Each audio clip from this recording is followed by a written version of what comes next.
6 మాసాలు నిండుతుంది. ఈ 6 మాసాల కాలంలో రాష్ట్రంలో జరుగుతున్నటువంటి విషయాలను ఒకసారి మనం పరిశీలిస్తే కొన్ని విషయాలు చాలా స్పష్టంగా మనకు అర్థమవుతాయి. అవి ఏమిటాయంటే, కూటమి ఎమ్మెల్యేలు 165 మంది గెలిచారు, 164 మంది.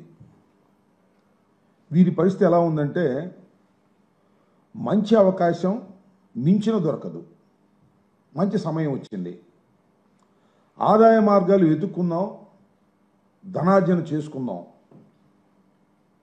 మళ్ళీ మేము నిలబడాల్సిన అవసరం లేదా, ఖర్చు పెట్టాల్సిన అవసరం లేదా, సంపాదించుకుంటే తప్పేంటి అనే పద్ధతుల్లో. ఈ మాటలు నేను మాట్లాడుతున్న మాటలు కాదు. తెలుగుదేశానికి సంబంధించినటువంటి పత్రికలు రెండిట్లో ఒకటి బహిరంగంగా రాసినటువంటి మాటలు నేను చదువుతా ఉన్నా. అక్రమార్జన కోసం వెంపర్లాడుతున్నారు.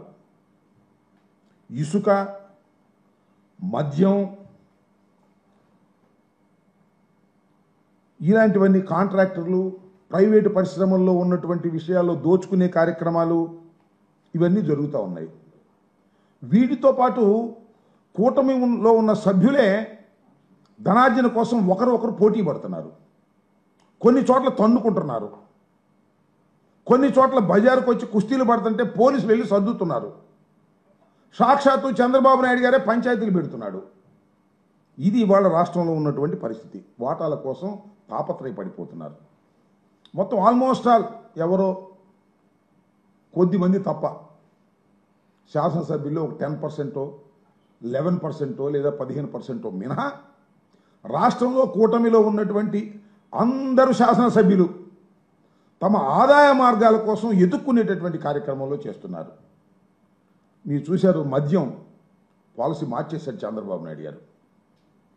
అద్భుతమైన పాలసీ తీసుకొచ్చాను, నాణ్యమైన మద్యం అతి చౌకగా ఇస్తాను, దళారులు ఉండరు అని చెప్పినటువంటి చంద్రబాబు నాయుడు గారు ఇవాళ మద్యం పాలసీలో ఏం జరిగిందో నేను మీకు ప్రత్యేకంగా చెప్పాల్సిన అవసరం లేదు, చాలా స్పష్టంగా అర్థమవుతా ఉంది.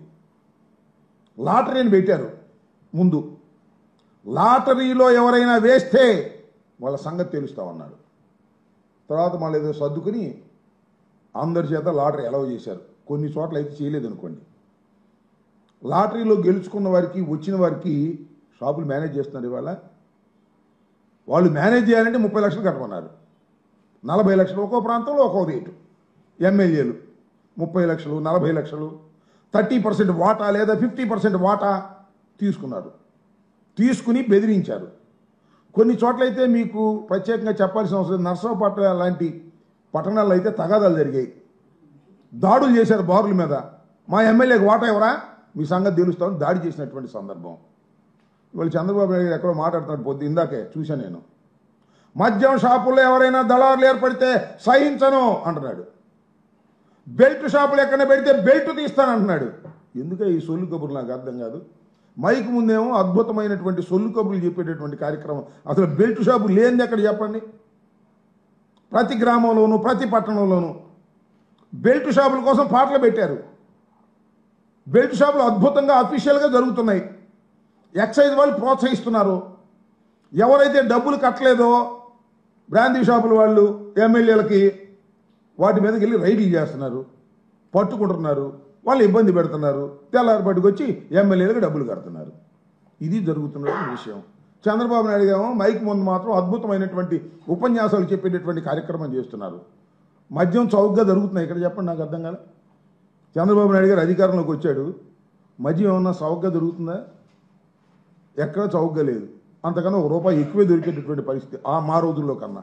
ఈ విధంగా మద్యం షాపుల్లో విపరీతంగా దోచుకునేటటువంటి కార్యక్రమం నారా చంద్రబాబు నాయుడు గారి పరిపాలనలో ఎమ్మెల్యేలు చేస్తున్నారు. ఏ ఊర్లో ఆ ఊర్లో దందాలు చేసేటటువంటి కార్యక్రమం చేస్తున్నారు. ఇది ఒక ఆదాయం ఎమ్మెల్యేలకి. ఏది మద్యం షాపులు, మద్యం వ్యవహారాలు, బెల్ట్ షాపులు, ఇది ఒక ఆదాయం. ఆ ఆదాయం సోర్స్లో తీసుకుంటున్నారు. ఇంక రెండోది ఇసుక, ఉచిత ఇసుక తవ్వుకోవటమే. మా ప్రభుత్వం అధికారంలోకి వచ్చిందనుకోండి, వెళ్ళటం, ఇసుక తవ్వుకోవటం, వచ్చేయటం అని చెప్పారు. ఎక్కడైనా ఎలవ్ చేస్తున్నారా? ఇసుక రీచ్లు ఎక్కడైతే ఉన్నాయో అక్కడ దాన్ని కాంట్రాక్ట్ పెట్టారు, టెండర్స్ పిలిచారు. ఏమిటి? ఆ ఇసుక తవ్వటం, ఆ తవ్విని ఇసుకను తీసుకొచ్చి ఆ పక్కనే ఒక 2 మైళ్ళలోనో మన స్టాక్ పాయింట్ దగ్గర పోయటం, మళ్ళీ ఆ స్టాక్ పాయింట్లోంచి తవ్వి మళ్ళా లారీలోకి ఎత్తడం. దీనికి కాంట్రాక్టర్లు కావాలి. వేసారు కాంట్రాక్టర్లు. ఎవరండి కాంట్రాక్టర్లు? మన తెలుగుదేశం తమ్ముళ్ళే అందరూ. ఎవడు కాంట్రాక్ట్లో వేయడానికి వీల్లేదు, అప్లికేషన్ పెట్టడానికి వీల్లేదని దబాయించి మొత్తం తెలుగుదేశం తమ్ముళ్ళు తీసుకున్నారు. ఇక చూసుకో, దోచుకోవటమే. ఎంత రేటు చెబితే అంతే. తవ్వినందుకు పోసినందుకు వాళ్ళు పెట్టిన రేటు వేరు, వీళ్ళు వసూలు చేసే రేటు వేరు. ఇవాళ చౌకగా దొరుకుతుందా ఇసుక? ఎక్కడైనా చెప్పండి నాకు. ఉచిత ఇసుక చౌకగా దొరకట్లా. వైఎస్ఆర్ కాంగ్రెస్ పార్టీలో ఉన్నటువంటి రేటు కన్నా కూడా ఎక్కువగా ఇసుక దొరికేటటువంటి పరిస్థితి, రేటుకు దొరికే పరిస్థితి వాళ్ళ రాష్ట్రంలో ఉంది అంటే ఇది దోపిడీ కాక ఏంటి అని అంటున్నా. చంద్రబాబు నాయుడు గారి పరిపాలన వచ్చిన తర్వాత ఇసుకలో దోపిడీ. ఇంకో చిత్రం ఏంటంటే, మీరు అందరూ ఆశ్చర్యపోవాలి. బూడిద కోసం ఫైటింగ్, మామూలు ఫైటింగ్ కాదు.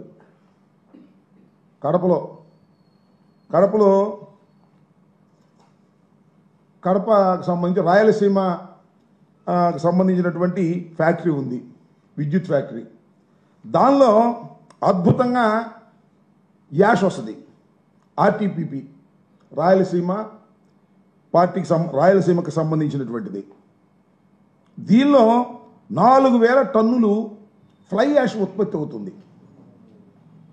ఈ బొగ్గుతో తయారు చేసే విద్యుత్ కాబట్టి బొగ్గు కాల్చేసిన తర్వాత దానిలో 4000 టన్నుల ఫ్లై యాష్, దాన్నే పాండ్ యాష్ అని కూడా అంటారు. ఆ యాష్ ఏం చేస్తారంటే తీసుకెళ్ళి మన సిమెంట్ పరిశ్రమల్లోనూ లేదా ప్రైవేటు పరిశ్రమలు, ఇటుకరాయ పరిశ్రమల్లోనూ, రాళ్ళు తయారు చేసే పరిశ్రమను వాడతారు ఈ ఫ్లై యాష్. దీని రవాణా కోసం 2 తెలుగు తమ్ముళ్ళు, తెలుగు అంటే ఒక ఆయన పాత వైఎస్ఆర్సీపీ, పాత కాంగ్రెస్ ఆదినారాయణ రెడ్డి గారు, ఆయన ఈ పక్కనే జేసీ ప్రభాకర్ రెడ్డి గారు. ఇద్దరు మామూలు ఫైటింగ్ కాదు, బూడిద కోసం అద్భుతమైన ఫైటింగ్ చేస్తున్నారు. ఇద్దరు కొట్టుకునే స్థితికి వస్తే, రోడ్డు మీదకి వస్తే ఎస్పీలు, సిఐలు, పోలీసులు మొత్తం కాపలా కాసే పరిస్థితి. పెద్ద రాద్ధాంతమే చేశారు, కొట్టుకునే కార్యక్రమం చేశారు. తాడిపత్రి నుంచి లారీలు వస్తే ఊరుకోనని చెప్పేసి ఆదినారాయణ రెడ్డి, తాడిపత్రి నుంచి లారీలు వెళ్ళి మేము తీసుకురాకపోతే ఫ్లై యాష్ని దీని సంగతి తేలుస్తాం అని ఆయన ఎస్పీకి లెటర్ వేసారు డైరెక్ట్గా. అసలు ఆదినారాయణ రెడ్డి ఎవరు? ఆయనకి ఏం సంబంధం? ఆయన ఏ పార్టీ? నేను తెలుగుదేశం పార్టీలో మొట్టమొదటి నుంచి ఉన్నాను అని. దీంతో పెద్ద గందరగోళం అయిపోయింది. గందరగోళం అయిపోతే ఏం చేశారండి, చంద్రబాబు నాయుడు గారు ఇద్దరికి పంచాయతీకి పిలిచాడు. నిన్నే పాపం ఆదినారాయణ రెడ్డి వచ్చాడు, మన జేసీ ప్రభాకర్ రెడ్డి గారు రాలా. ఏం చేస్తావు చేసుకోమన్నాడు. నేను రానన్నాడు. ఇది చివరికి చంద్రబాబు నాయుడు గారు కూటమి తమ్ముళ్ళు ఆదాయం కోసం కుస్తీ పడుతుంటే, అరాచకాలు చేస్తుంటే, వారి మధ్యన పంచాయతీలు పెట్టే స్థాయికి దిగజారి ఇవాళ వైఎస్ఆర్ కాంగ్రెస్ పార్టీని అన్యాయాలు, అక్రమాలు, దోపిడీలు చేసిందని చెప్పేటటువంటి పరిస్థితికి చంద్రబాబు నాయుడు గారు మాట్లాడుతుంటే నవ్వాలో ఏడవాలో అర్థం కానటువంటి పరిస్థితి వాళ్ళ రాష్ట్రంలో ఉందని ఈ సందర్భంగా నేను చెప్పదలుచుకున్నాను. ఇంత దారుణంగా రాష్ట్రంలో ప్రతి దానికి LM tax, local MLA tax. వ్యాపారం చేయి, లోకల్ ఎమ్మెల్యేకి ట్యాక్స్ కట్టాల్సిందే.